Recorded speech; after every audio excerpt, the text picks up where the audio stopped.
Bismillahirrahmanirrahim. Assalamualaikum warahmatullahi wabarakatuh.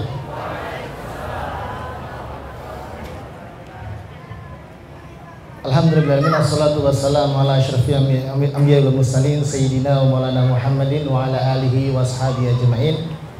Qala Allah ta'ala fil kitabihil karim, a'udzu billahi samil alim minasyaitonir rajim. Ya ayyuhalladzina amanu taqullaha haqqa tuqatih wa la tamutunna illa wa antum muslimun. Wa qala aidan innal ladzina amanu wal ladzina hadu wan nasara was-sabiin was-sabiina man amana billahi wal yawmil akhir wa 'amila shalihan falahum ajruhum 'inda rabbihim wa la khaufun 'alaihim wa la hum yahzanun. Shadaqallahul 'azim. Alhamdulillah, segala puja dan puji syukur kita panjatkan kepada Allah Subhanahu wa taala yang telah menjadikan kita dari sesuatu yang bukan apa-apa menjadi sesosok makhluk mulia yang bernama manusia, yang telah diciptakan dengan sebaik-baik penciptaan, dan semoga kita bisa mengemban amanahnya di muka bumi ini sebagai hambanya dan sebagai khalifahnya di muka bumi ini.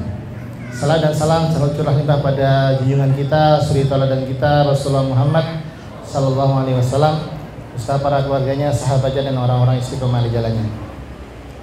Bapak bi rahmat Allah Subhanahu wa taala, kami matur nuwun, terima kasih sugeng rawuh di acara kajian yang dalam rangka untuk juga grand opening outlet kami di Jogja yang tempatnya di timur Masjid Jogokarian ini.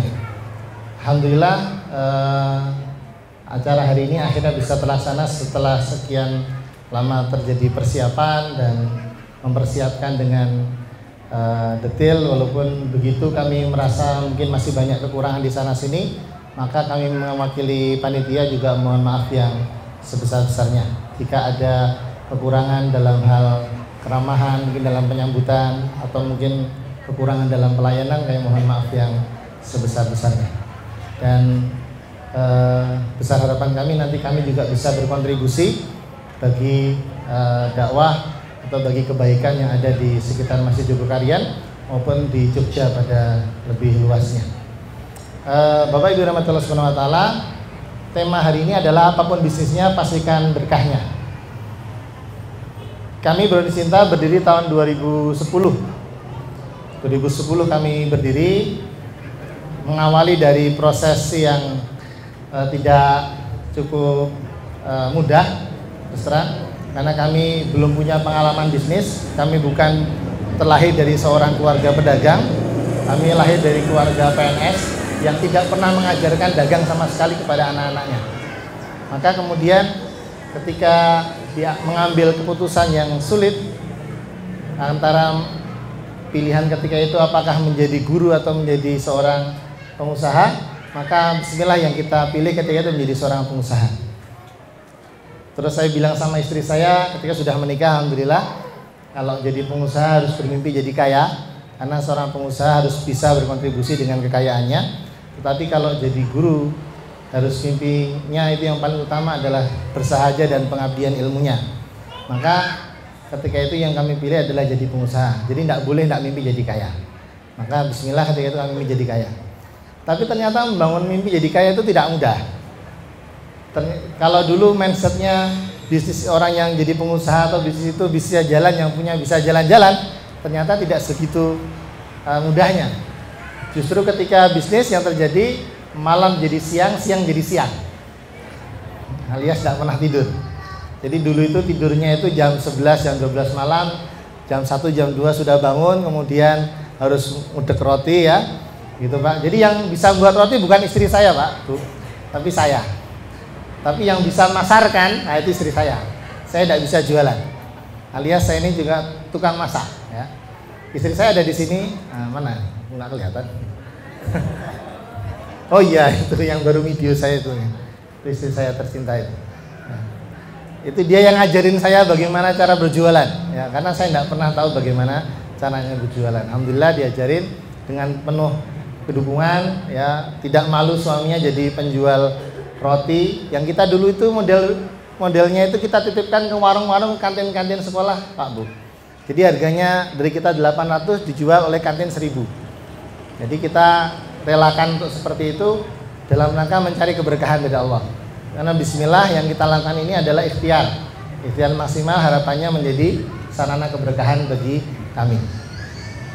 Nah, niat saya ketika itu cuma satu, yaitu bagaimana bertanggung jawab sebagai seorang suami kepada istrinya dan ke depan bertanggung jawab kepada keluarganya. Hanya itu niatnya. Terus lama-kelamaan saya diajak bicara sama teman bahwa Mas Fauzi, dakwah ini butuh biaya yang banyak, maka kita harus jadi orang kaya. Terus saya bilang, ini saya omset belum seberapa, ketika itu tiap bulan saya minus 2 juta. Jadi bukannya untung malah rugi. Ya. Akhirnya diajak bicara teman begitu kok malah ini bukannya saya tambah dikasih tausiah itu harusnya mencerahkan, tambah mumet ya. Jadi tambah butek, ini gimana caranya ya. Nah, ketika itu ada beberapa agenda dakwah di kota Karanganyar yang harus kita penuhi, beberapa infak dan lain sebagainya, tapi ya kami belum mampu. Akhirnya kita bismillah punya niatan untuk itu, membangun usaha ini dengan berniat bukan hanya untuk bertanggung jawab kepada keluarga, tapi bertanggung jawab kepada umat. Bagaimana umat ini bisa lebih baik dengan sarana kami dalam bisnis kami ya. Akhirnya mulai kita bangun mimpi, kita bangun bagaimana omset tahun pertama sekian, kedua sekian, ketiga sekian, dan seterusnya.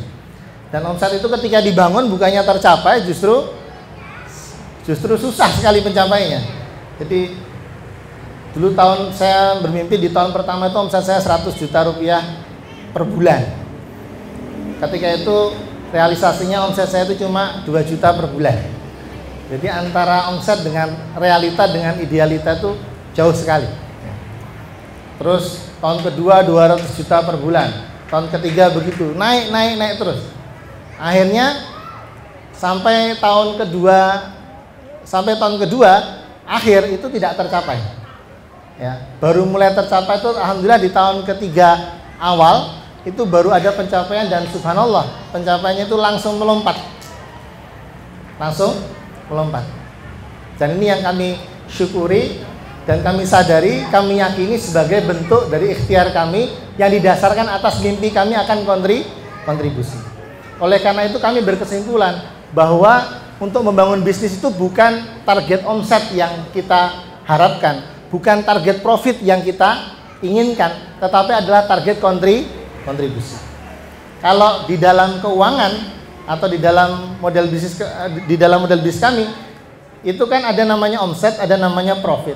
Kami mengasumsikan omset dengan profit itu hanya sarana, tapi tujuan akhirnya adalah kontribusi. Kalau kami mengibaratkan sebagai corong, omset itu corong. Jadi begini, kita berdoa omset saya sekian, kemudian kita hasilkan omset itu terus dihantam dengan HPP, dihantam COGS, dihantam cost, sampai dihantam profit. Setelah jadi profit itu, kemudian Allah bertanya, fa'alhama fujuraha wa taqwaha, akankah aku gunakan fujur atau ketakwaan? Nah, kemudian kami bermimpi bagaimana profit itu kami gunakan di jalan ketakwaan. Dan alhamdulillah kemudian kami bisa menggunakannya dengan baik. Nah, mulai tahun kemarin kami menyusun target omset bukan berdasarkan atas kapasitas kemampuan kami, tapi berapa infak yang akan kami berikan di tahun ini. Alhamdulillah raker tahun 2018 kemarin, di awal 2018, rakernya terlaksana di Masjid Jogokarian ini, di atas ya, di ruang aula. Kami raker selama 2 hari 1 malam. Kami raker di sini. Kita mencoba membahas bagaimana mencapai target omset dengan berdasarkan ada target kontribusi. Kontribusinya berapa, maka omset yang dibutuhkan berapa. Lantas apa action plan-nya, apa programnya, apa kerja-kerja kita. Kita harus jualan berapa banyak, berapa kota. Kita harus buat berapa outlet. Kita harus jaring berapa investor dan lain sebagainya. Itu yang kami coba rumuskan. Dan alhamdulillah itu bisa terlaksana walaupun perjalanannya gampang apa berat. Karena kami yakini jalan kebaikan itu pasti berat, tantangannya banyak, tapi kita berusaha untuk istiqomah. Nah, kenapa keberkahan betul-betul menjadikan kami sebagai mindset dalam kami berbisnis? Karena kami meyakini tanpa keberkahan apapun yang kami hasilkan tidak akan punya manfaat apa-apa buat kami. Karena sesungguhnya manfaat bagi kami dalam berbisnis itu cuma satu, yaitu ridhonya Allah Subhanahu wa taala. Ketika Allah meridhoi kami, itu bermanfaat yang luar biasa. Ketika tidak ada ridha Allah, apa gunanya? Apa gunanya harta? Apa gunanya kepemilikan akan sesuatu tanpa ada keridhaan Allah Subhanahu wa taala? Maka kami tetapkan visi dalam bisnis kami adalah rahmatan lil alamin. Kami terinspirasi dari ayat Al-Qur'an, wa ma arsalnaka illa rahmatan lil alamin. Dan kami ingin meneruskan visi yang diberikan oleh Allah Subhanahu wa taala kepada Muhammad sallallahu alaihi wasallam sebagai rahmatan lil alamin dengan bisnis ini. Jadi judul rahmatan lil alamin sebenarnya adalah visi kami. Kalau panjenengan jalan-jalan ke Brun Cinta di Karanganyar sana, nanti di ruang tamunya sudah terpampang itu visi rahmatan lil alamin. Apa sih maksudnya rahmat bagi kami ala Brun Cinta? Rahmat itu yang kami pahami ada 3. Yang pertama, rahmat itu adalah Islam. Islam itu adalah rahmat dari Allah Subhanahu wa taala yang tiada terkira buat kita sebagai manusia. Al-yauma akmaltu lakum dinakum wa atmamtu alaikum nikmati wa raditu lakumul Islam madinah. Telah kucukupkan bagimu padamu nikmatku. Jadi apalagi nikmat yang lebih besar daripada Islam? Itu rahmat yang luar biasa kepada kita, yang diberikan kepada kita tidak lebih tidak kurang. Islam itu adalah sungguh petunjuk yang kita tunggu-tunggu dari Allah Subhanahu wa taala. Itu yang pertama. Rahmat yang kami maksud yang kedua adalah kebaikan. Bahwa Allah itu menyukai hambanya yang berbuat baik. Al jazaul ihsan ilal ihsan, dan Allah pun berbuat baik kepada hambanya. Maka jangan sampai kita sebagai hambanya tidak memberikan kebaikan juga bagi sesama manusia yang lainnya. Itulah rahmat yang kami maksudkan. Maka jangan sampai dari bisnis ini justru kami memberikan keburukan kepada manusia. Maka kami berusaha hanya menjual produk yang baik, yang berkualitas. Bahkan kalau panjenengan nanti beli di tempat kami kemudian mendapati sebelum 3 hari kok browniesnya sudah jamur atau bagaimana, silakan dikembalikan. Uang dikembalikan, brownies dapat yang baru. Itu kami jamin. Dalam rangka apa? Memberikan kebaikan. Dan kami pun berpikir ketika kemudian kebaikan yang kami berikan kepada customer, maka Allah akan membalas kebaikan. Jadi kami mengharapkan kebaikan bukan dari customer, bahkan dari kami mengharapkan kebaikan datanya bukan dari customer, bukan dari profit, tapi dari Allah. Kami pernah dikasih tausiah oleh seorang ustadz, Mas, kalau mau bisnisnya berkah, itu jangan ngambil untung dari panjenengan, yang ngasih untung biar customer. Tapi saya bilang, Tat, saya belum bisa.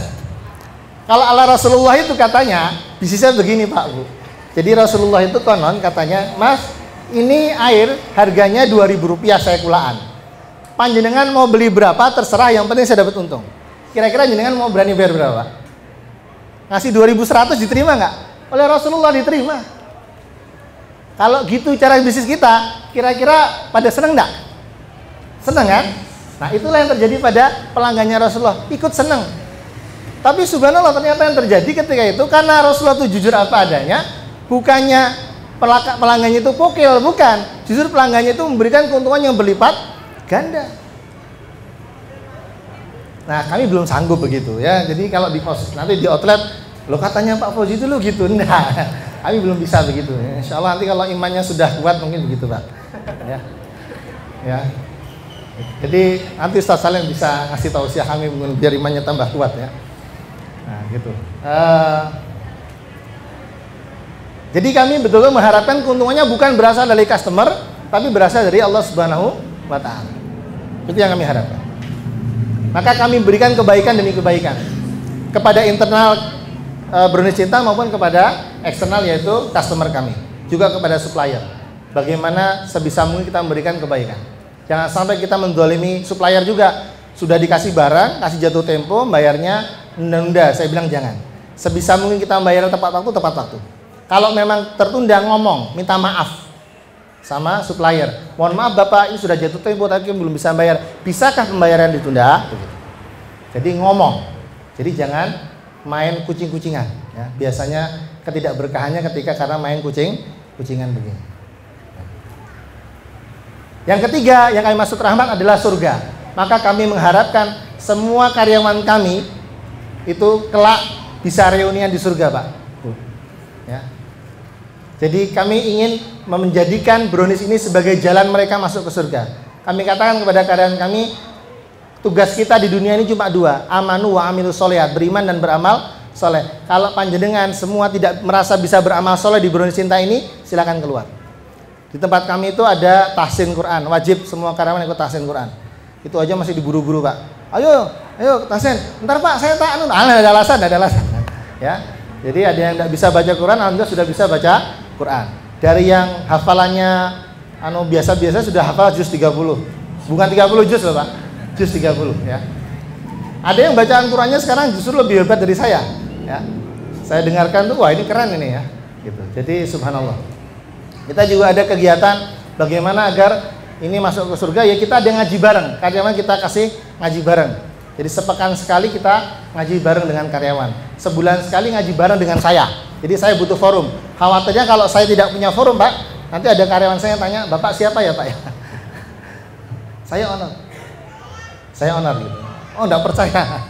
Ya, karena pernah satu ketika itu saya usung-usung terus karyawan saya bilang, "Ini ownernya, Bu." "Ah, masa ownernya itu gantung fotonya dari asli."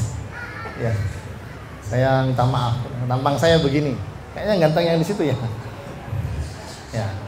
Terus itu rahmatan lil alamin. Terus kenapa lil alamin? Kami meyakini bahwa kita ini diciptakan oleh Allah Subhanahu wa taala bukan hanya untuk Jogja, Pak. Bukan hanya untuk Jogokarian, bukan hanya untuk Indonesia, tapi untuk apa? Dunia. Wa qala rabbuka lil malaikati ini ja'ilum fil ardi khalifah. Jadi fil ardi bukan hanya Jogja, bukan hanya Indonesia, bukan hanya Karanganyar tempat saya. Maka saya bilang kepada karyawan saya, bis kita harus mendunia. Itu amanah dari Allah Subhanahu wa taala kepada kita. Maka lil alamin. Jadi bisnis rahmatan lil alamin itu seperti itu. Dan memberikan dampak yang baik kepada siapa? Kepada seluruh yang ada. Baik itu karyawan, supplier ataupun customer tadi. Dari situ kami derivasikan menjadi misi. Misi perusahaan kami apa? Ada 5 kemakmuran. Ada 5 misi kemakmuran bisnis kami.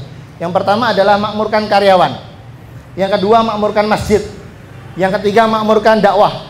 Yang keempat makmurkan negeri. Yang kelima makmurkan umat. Teman saya tanya begini, itu misi bisnis apa misi kehidupan ya? Ini misi kehidupan. Karena bisnis itu adalah roda kehidupan kami ya. Karena kalau hanya bisnis saja, itu berarti memisahkan antara bisnis dan kehidupan. Karena bagi kami, wa ma khalaqtul jinna wal insa illa liya'budun. Kami berbisnis juga dalam rangka ibadah kepada Allah Subhanahu wa taala. Maka tidak boleh kemudian dalam misi bisnis kami keluar dari kerangka ibadah kepada Allah Subhanahu wa taala. Maka kami menjadikan 5 misi itu sebagai misi bisnis kami. Makmurkan karyawan. Kami makmurkan karyawan dengan cara apa? Ya diberikan kemakmuran lahiriah, batiniah, jasadiah. Kami ada program tadi sepak bola ya, futsal tadi ya. Ada bulu tangkis, itu kami fasilitasi karyawan biar bisa sehat jasadiahnya, sehat ruhiyahnya, sehat fikriyahnya. Ini insya Allah tahun ini kita akan kasih umroh gratis untuk 2 orang karyawan kami. Ya. Amin. Itu yang teriak dapat. Nggak tahu nih. Belum diundi. Ya, gitu. Kemudian ada makmurkan masjid. Kita berusaha setiap masjid di mana outlet kita berada mendapatkan kemanfaatan akan kemakmurannya, baik dari infak sedekahnya maupun jamaahnya. Jadi kami mohon maaf nanti bagi yang mau beli brownies, kalau jam sholat outlet kami tutup. Semua teman-teman diminta untuk ke masjid. Kan ada yang putri kan bisa nggak ke masjid. Kami tetap hormati waktu sholat sehingga kami tetap tutup. Ini bukan karena masalah pencitraan. Ini tausiah dari seorang ustadz dari Malang sana, namanya Dr. Jalal, pernah ngasih tausiah kepada kami, Mas tolong ditutup. Karena beliau termasuk yang saya hire untuk untuk menyinkronkan kami secara syariah. Jadi bisnis syariah kami banyak konsultasi ke beliau. Ya, gitu. Kemudian makmurkan dakwah. Kami juga membuat program-program dakwah. Salah satunya adalah ini. Makmurkan negeri. Kami mencoba untuk bagaimana negeri ini bisa makmur. Ada infak dan sedekah yang kami berikan kepada lembaga-lembaga yang punya pemberdayaan kepada negeri ini, ya. Anak putus sekolah dan lain sebagainya. Terus makmurkan umat. Kami bermimpi satu ketika kami bisa punya kayak foundation gitu, Pak, ya, yang kemudian bisa nanti memakmurkan umat dimanapun berada, tidak peduli agamanya, tidak peduli sukunya, semuanya kita berusaha untuk memakmurkan sebagaimana misinya Islam rahmatan lil alamin. Demikian dari kami. Semoga apa yang kami sampaikan sekelumit ini menjadi memperjelas Kenapa bisnis harus rahmatan lil alamin? Kenapa harus memastikan berkahnya? Karena tanpa berkah yang jelas, maka kita tidak akan mungkin bisa mendapatkan keridhaan Allah Subhanahu wa taala. Kemarin saya jual mobil brownies, Pak. Mobil brownies saya jual Innova tahun 2009, saya bilang ini tolong dijual ya. Berapa harganya? Segini, harganya segini. Yaudah, tapi syaratnya satu, sebelum menjual saya minta kalau ada yang mau beli tolong jelaskan, Pak di sini dulu peok, ini tapi sudah kami perbaiki. Di sini dulu karatan Pak, sudah kami cat. Di sini dulu ada yang pecah, sudah kami ganti. Wah kalau gitu nggak laku no Pak, susah lakunya, biarin. Yang penting nanti uang yang kami dapatkan itu uang yang berkah. Saya pernah punya binaan ngaji begini, Pak Ustadz saya mau tanya, saya tuh pernah jual mobil, terus mobilnya jual gini, ini mobilnya kondisinya seperti apa, lihatan sendiri. Kalau kalau kamu silahkan. Kamu tahu nggak kecatatannya? Tahu Pak. Kamu omongan nggak? Enggak. Kira-kira kamu dalam hati nuranimu terusik nggak? Ya terusik Pak Ustadz. Ya itu berarti itu tandanya kamu curang. Ya. Maka saya bilang kalau ingin untung, untungnya yang berkah. Ya, sehingga optimal 100% bisa kita manfaatkan keuntungannya. Jangan sampai kita main-main dengan keberkahan. Demikian dari saya. Aku qouli hadza astaghfirullahi wa lakum. Assalamualaikum warahmatullahi wabarakatuh.